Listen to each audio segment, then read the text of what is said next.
প্রত্যেকবারই স্নান করেছি, এবারও তার ব্যতিক্রম কিছু হয়নি, এবারও স্নান করেছি।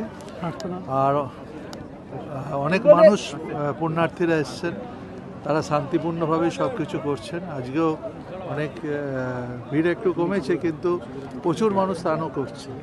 কিন্তু বিষয়টা হচ্ছে প্রার্থনা ভগবানের কাছে এটাই করি, ঈশ্বর সর্বশক্তিমান, তার কাছে আশীর্বাদ চাই, ভালো কাজ যাতে করতে পারি। আর তার সাথে এও চাই সব মানুষের মঙ্গল কামনা। এটা দেখুন, 26-এর নির্বাচন এমনি মানুষ মমতা ব্যানার্জিকে চতুর্থবারের জন্য আবার ক্ষমতায় বসাবে। তার কারণ মমতা ব্যানার্জি যে ডেভেলপমেন্ট করেছে, যে কাজ করেছে, মানুষের কাজই তো আসল কাজ।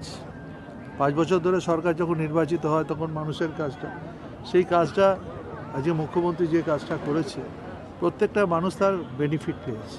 তা বেনিফিশিয়ারিরা যখন তারা বেনিফিট পায়, তখন সেই সরকার একটা যখন দেখে একটা সরকারের স্টেবিলিটি আছে, 3বার জিতেছে, চতুর্থবারও দিদি বসবে। দিদির বিকল্প এখনও কিছু হয়নি। আমি তো নিজে হিন্দু, নিজে পুজো করি। তা হিন্দু বলে কি আছে? প্রত্যেকটা ধর্মের মানুষ তাদের নিজস্ব ধর্মকে তারা পালন করবে, তাদের অধিকার আছে তারা পালন করবার। তাহলে এটা কোথাও জাহির করতে নেই। আর আমি মনে করি ধর্মটা যে যার নিজের ব্যক্তিগত ব্যাপার। উৎসব যখন বাংলায় হয় তখন সবাই দেখবেন পার্টিসিপেট করে, ধর্ম বর্ণ বলে কিছু হয় না, সবাই একসাথে পালন করে। এটাই বাংলার কালচার, বাংলার ট্র্যাডিশন, বাংলার ঐতিহ্য।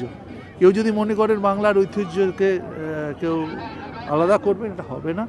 বাংলার কালচার, কৃষ্টি সংস্কৃতিরা সম্পূর্ণই আলাদা। গঙ্গাসাগর মেলায় যারা আসছেন তারাই বলতে পারবে, এখানে তো রাজনীতি করার জায়গা না।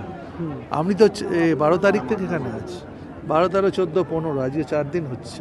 তা আমরা তো ঘুরে ফিরে কোচবিহারিয়া কালকে ছিলাম, পরশুও ছিলাম, জেটিগুলো দেখছি, সব জায়গায় তো মানুষ সুস্থভাবেই আসছে এবং সুস্থভাবেই যাচ্ছে। লোক কমের বিষয়ে যে লোক কম না, লোক ভালোই আছে। আজকেও দেখবেন একটু বাদে আমাদের 5টার সময় আবার প্রেস কনফারেন্স আছে, সেখান থেকে জানিয়ে দেওয়া হবে কত লোক হয়েছে। কোটি ছাড়িয়ে গেছে সেটা আমি বলবো না, ওখানে প্রেস কনফারেন্সে তো আমিও থাকবো। সবাই মিলে অ্যাডমিনিস্ট্রেশনের রিপোর্ট আসবে, তারপরে ওখান থেকে একটাই কামনা করি, ঈশ্বরের কাছে একটাই কামনা, মানুষের ভালো করতে পারি, মানুষের কোনো ক্ষতি যেন না হয় আমার দ্বারা। আর সকল মানুষের জন্যই ভালো প্রার্থনা। এটা সবাই সব শাসক বিরোধী দুপক্ষই সবার জন্য মঙ্গল কামনা করলেন। সবার জন্যই মানুষ, মানে শাসক বিরোধী বলে কিছু হয় না। মানুষের ভালো কামনা করতে গেলে সকলের জন্যই ভালো করতে হবে।